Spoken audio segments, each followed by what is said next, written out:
जितिया का चमत्कार। चील सियारिन की कथा ने बचाई जान। जिस बेटे ने जितिया व्रत को पाखंड बताकर अपनी भूखी प्यासी मां का अपमान किया था, उसी दिन एक भयानक दुर्घटना में उसकी सांसें उखड़ने लगीं। फिर चील और सियारिन के उस प्राचीन रहस्य ने ऐसा चमत्कार किया कि मौत को भी खाली हाथ लौटना पड़ा। जिस बेटे ने जितिया व्रत को पाखंड बताकर अपनी भूखी प्यासी मां का अपमान किया था, उसी दिन एक भयानक दुर्घटना में उसकी सांसें उखड़ने लगीं। फिर चील और सियारिन के उस प्राचीन रहस्य ने ऐसा चमत्कार किया कि मौत को भी खाली हाथ लौटना पड़ा। आश्विन मास के कृष्ण पक्ष की अष्टमी तिथि नजदीक आ रही थी। पूरे घर में एक पवित्र और शांत वातावरण होना चाहिए था, लेकिन महानगर के उस आलीशान भवन में तनाव छाया हुआ था। 65 वर्षीय यशोमती देवी अपने कमरे के एक साफ कोने में बैठी थीं। उन्होंने थोड़ी सी पवित्र मिट्टी और गाय का गोबर मंगाया था, जिससे वे अपने कांपते हाथों से एक चील और एक सियारिन की छोटी छोटी आकृतियां बना रही थीं।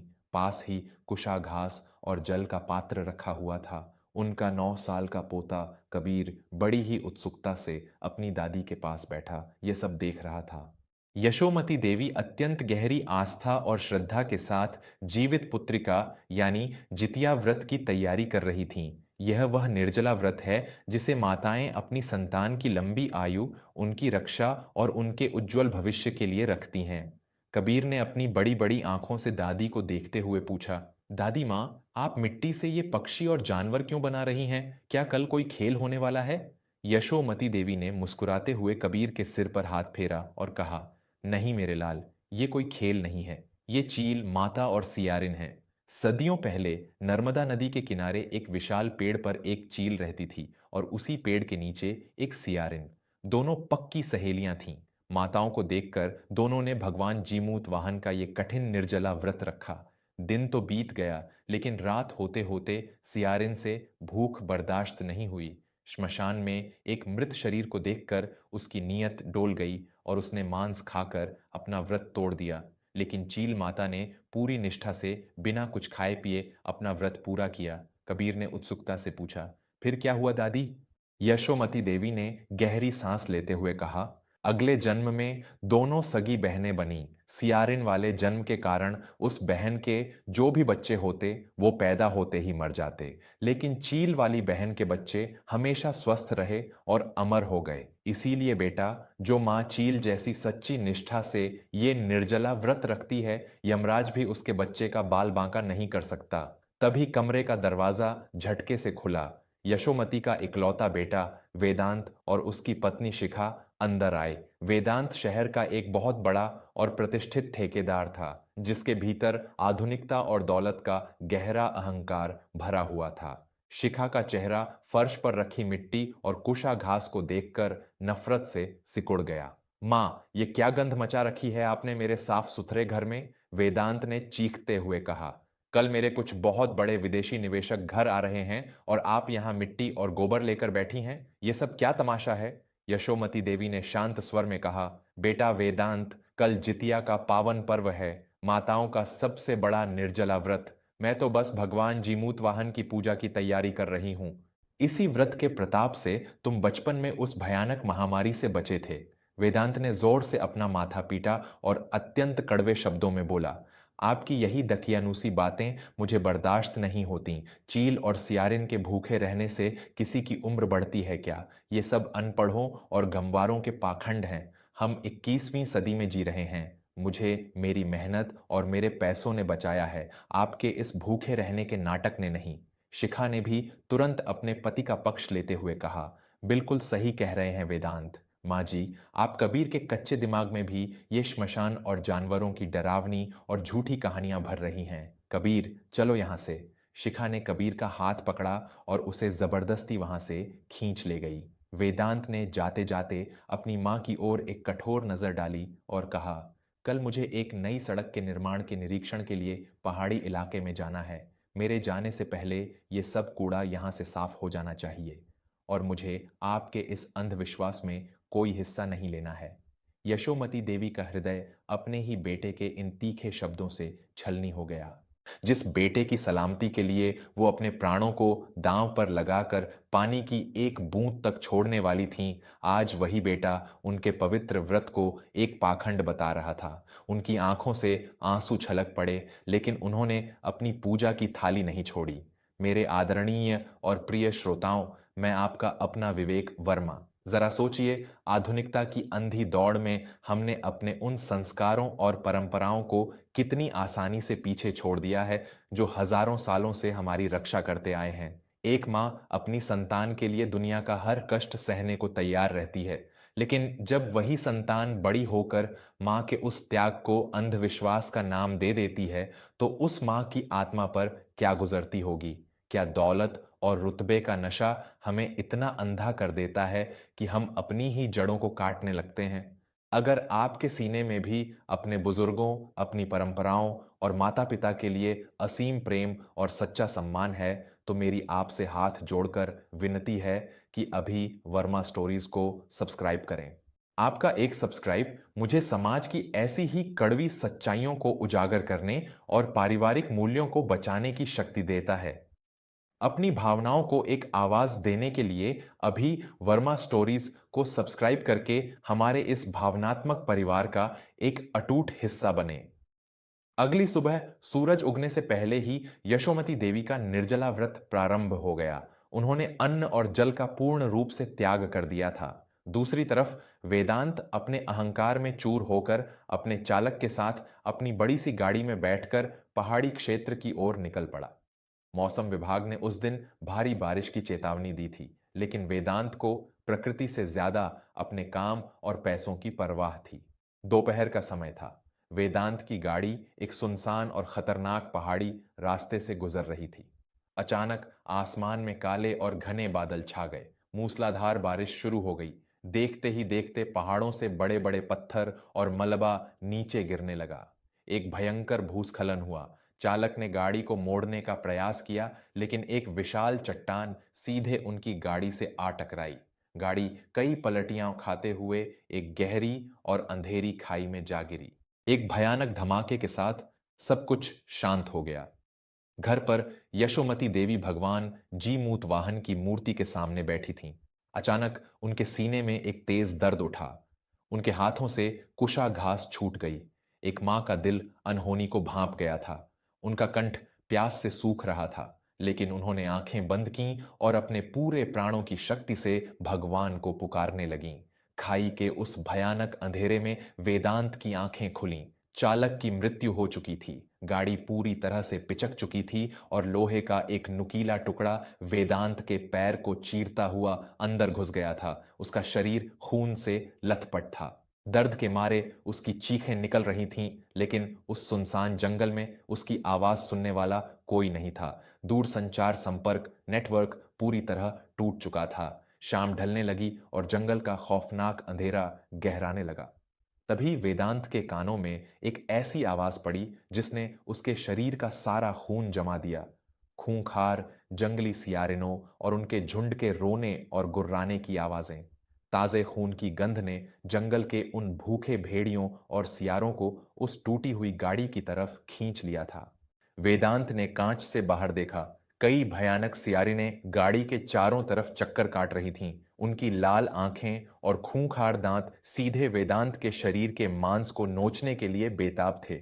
वेदांत का पूरा शरीर कांपने लगा। उसे मौत साक्षात अपने सामने खड़ी नजर आ रही थी। तभी उस अंधेरे और मौत के खौफ के बीच वेदांत के दिमाग में अपनी मां की सुनाई हुई वो कहानी गूंजने लगी। सियारिन अपनी भूख बर्दाश्त नहीं कर पाई और उसने श्मशान में मुर्दे का मांस खा लिया। वेदांत को एहसास हुआ कि आज वो खुद उन सियारिनों का शिकार बनने वाला है। उसका अहंकार, उसकी दौलत, उसका विज्ञान, सब कुछ उस खाई में आकर शून्य हो गया था। वो फूट फूट कर रोने लगा। मेरे प्यारे दोस्तों, जब विज्ञान हार मान लेता है, जब इंसान की सारी दौलत किसी काम नहीं आती, तब एक मां की सच्ची प्रार्थना और उसका अटूट विश्वास ब्रह्मांड की सबसे बड़ी शक्ति बन जाता है। एक मां की निर्जला तपस्या में वो अलौकिक आग होती है जो साक्षात यमराज का रास्ता भी रोक सकती है। क्या यशोमती देवी का ये व्रत उन खूंखार सियारिनों से वेदांत को बचा पाएगा? क्या वो प्राचीन कथा महज एक कहानी थी या ब्रह्मांड का कोई गहरा रहस्य? अगर आपको भी लगता है कि माता पिता की प्रार्थनाओं में दुनिया का सबसे बड़ा चमत्कार छिपा है, तो मेरी आपसे हाथ जोड़कर विनती है कि अभी वर्मा स्टोरीज को सब्सक्राइब करें। आपका जुड़ना हमें यह एहसास दिलाता है कि आज भी समाज में सच्चे विश्वास और सनातन परंपराओं की अहमियत जिंदा है। बिना रुके वर्मा स्टोरीज को सब्सक्राइब करें और इस कहानी के इस बेहद रहस्यमयी और दिल दहला देने वाले हिस्से में मेरे साथ आगे बढ़ें। सियारिनों ने गाड़ी के टूटे हुए कांच से अंदर घुसने का प्रयास शुरू कर दिया। वेदांत ने अपनी आंखें बंद कर लीं और अपनी मां को याद करते हुए जीवन की आखिरी प्रार्थना की। मुझे क्षमा कर देना मां, मैंने आपके व्रत का और आपकी श्रद्धा का अपमान किया। मुझे बचा लीजिए मां। ठीक उसी क्षण जब एक सियारिन वेदांत के पैर को नोचने के लिए आगे बढ़ी, आसमान से एक भयानक और कानों को चीर देने वाली चीख गूंजी। अंधेरे को चीरते हुए एक अत्यंत विशालकाय और तेजस्वी चील साक्षात आसमान से नीचे उतरी। उस चील के पंख इतने बड़े थे कि उसकी हवा से सियारें पीछे हट गईं। वह चील गाड़ी के ऊपर आकर बैठ गई और उसने अपनी तेज चोंच और पंजों से उन खूंखार सियारिनों पर ऐसा प्रहार किया कि पूरा जंगल उनकी दर्दनाक चीखों से गूंज उठा। वो कोई साधारण पक्षी नहीं थी, वो साक्षात चील माता का स्वरूप थी, जिसे एक मां की निर्जला तपस्या ने अपने बेटे के प्राणों की रक्षा के लिए धरती पर खींचा था। चील की उस भयानक आवाज और उसके रौद्र रूप को देखकर सियारिनों का झुंड दुम दबाकर उस अंधेरी खाई से भाग खड़ा हुआ। वेदांत दर्द और कमजोरी के कारण बेहोश हो चुका था, लेकिन मौत उस तक पहुंचने में नाकाम रही थी। दूसरी तरफ राजमार्ग पर बचाव दल, रेस्क्यू टीम वेदांत की गाड़ी को ढूंढ रहा था, लेकिन खाई इतनी गहरी और छिपी हुई थी कि किसी को कुछ नजर नहीं आ रहा था। तभी बचाव दल के प्रमुख ने आसमान में देखा। वो विशाल चील ठीक उस खाई के ऊपर मंडरा रही थी और लगातार आवाजें कर रही थी, जैसे वो उन्हें रास्ता दिखा रही हो। बचाव दल ने उस चील का पीछा किया और आखिरकार वे उस खाई तक पहुंच गए जहां वेदांत की गाड़ी दुर्घटनाग्रस्त हुई थी। उन्होंने तुरंत वेदांत को बाहर निकाला। उसके शरीर से बहुत खून बह चुका था, लेकिन उसकी सांसें चल रही थीं। उसे तुरंत शहर के सबसे बड़े चिकित्सालय में ले जाया गया। जब वेदांत को होश आया तो उसने देखा कि वो चिकित्सालय के बिस्तर पर है। उसके पास शिखा रो रही थी और उसके पैरों के पास जमीन पर उसकी बूढ़ी मां यशोमती देवी बैठी थीं। उनके होंठ प्यास से पूरी तरह सूख कर पपड़ी बन चुके थे। उनका शरीर कांप रहा था, लेकिन उनकी आंखों में एक असीम शांति थी। उनका जितिया का निर्जला व्रत अभी भी जारी था। मुख्य चिकित्सक कमरे में आए और उन्होंने गहरी सांस लेते हुए कहा, वेदांत बाबू, आप बहुत किस्मत वाले हैं। जिस खाई में आप गिरे थे, वहां से जिंदा बचना असंभव था। और सबसे हैरानी की बात यह है कि बचाव दल के प्रमुख ने बताया कि अगर एक विशाल चील उन्हें रास्ता नहीं दिखाती, तो वो आप तक कभी नहीं पहुंच पाते। ये किसी चमत्कार से कम नहीं है। यह सुनते ही वेदांत के कानों में अपनी मां की वो कथा गूंज उठी। उसका पूरा शरीर कांपने लगा। उसका सारा घमंड, उसकी सारी आधुनिकता और उसका सारा रुतबा उन आंसुओं के सैलाब में बह गया। वेदांत लड़खड़ाता हुआ अपने बिस्तर से नीचे उतरा। शिखा और चिकित्सक उसे रोकते रह गए, लेकिन वो नहीं रुका। वो सीधा अपनी मां यशोमती देवी के पैरों में गिर पड़ा और जोर जोर से रोने लगा। मुझे क्षमा कर दीजिए मां, मुझे क्षमा कर दीजिए। वेदांत बच्चों की तरह बिलख रहा था।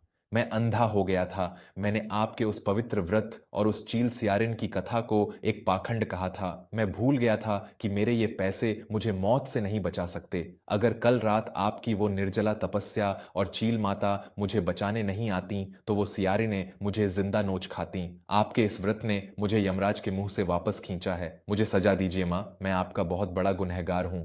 शिखा भी अपनी सास के पैरों में गिरकर रोने लगी। उसे भी अपने अहंकार पर भारी पश्चाताप हो रहा था। यशोमती देवी ने अपनी कमजोर और कांपती बाहों से अपने बेटे को उठाया और उसे अपने गले से लगा लिया। उनकी आंखों से भी शांति के आंसू बह निकले। अरे पागल, एक मां अपनी संतान से कभी बदला नहीं लेती। चील और सियारिन की कथा कोई अंधविश्वास नहीं, बल्कि एक अटल सत्य है कि जो माँ अपनी संतान के लिए निष्ठा से तपस्या करती है, प्रकृति के कण कण को उसकी रक्षा के लिए आना पड़ता है। मेरे भगवान जीमूत वाहन ने मेरे बेटे को वापस लौटा दिया। मेरे लिए यही सबसे बड़ा वरदान है। वेदांत ने अपने ही हाथों से जल का पात्र उठाया और अपनी मां को जल पिलाकर उनका वो महान निर्जला व्रत पूर्ण करवाया। उस दिन के बाद से उस घर का पूरा नजारा ही बदल गया। वेदांत और शिखा का सारा घमंड हमेशा के लिए उड़ चुका था। वो घर अब आधुनिकता के साथ साथ संस्कारों का एक सच्चा मंदिर बन चुका था। अगले वर्ष जब जितिया का व्रत आया तो यशोमती देवी के साथ साथ शिखा ने भी भगवान जीमूत वाहन और चील माता के सम्मान में पूरी श्रद्धा से वो निर्जला तपस्या की। दोस्तों, विज्ञान की सीमाएं जहां समाप्त होती हैं, वहां से एक मां के विश्वास और प्रकृति के चमत्कारों की शुरुआत होती है। हमारी प्राचीन कथाएं, हमारे व्रत और हमारे संस्कार कोई पाखंड नहीं हैं। ये वो अदृश्य रक्षा कवच हैं जो पीढ़ियों से हमारी रक्षा करते आए हैं। आधुनिकता के नाम पर अपनी जड़ों को कभी मत काटिए। जो इंसान अपनी परंपराओं और अपने माता पिता के त्याग का सम्मान नहीं करता, उसका पतन निश्चित है। अपने माता पिता का आदर करें, उनकी आस्था का सम्मान करें, क्योंकि उनके आशीर्वाद में मौत को भी हराने की शक्ति होती है। मैं आपका अपना दोस्त विवेक वर्मा अब आपसे विदा लेता हूं। अगर इस कहानी ने आपके रोंगटे खड़े कर दिए हैं और आपको एक माँ की तपस्या और हमारी सनातन परंपराओं की शक्ति का एहसास कराया है, तो कृपया मेरी आपसे हाथ जोड़कर विनती है कि वर्मा स्टोरीज को अभी सब्सक्राइब जरूर करें। आपका एक सब्सक्राइब हमारे इस परिवार को और मजबूत बनाता है और मुझे आपके लिए ऐसी ही जीवन की सच्चाइयों से भरी कहानियां लाने की प्रेरणा देता है। इस कहानी को अपने परिवार के हर सदस्य और हर उस इंसान तक पहुंचाएं जिसे आप सच्चा प्यार करते हैं। कमेंट्स में जय भगवान जीमूत वाहन और जय चील माता जरूर लिखें।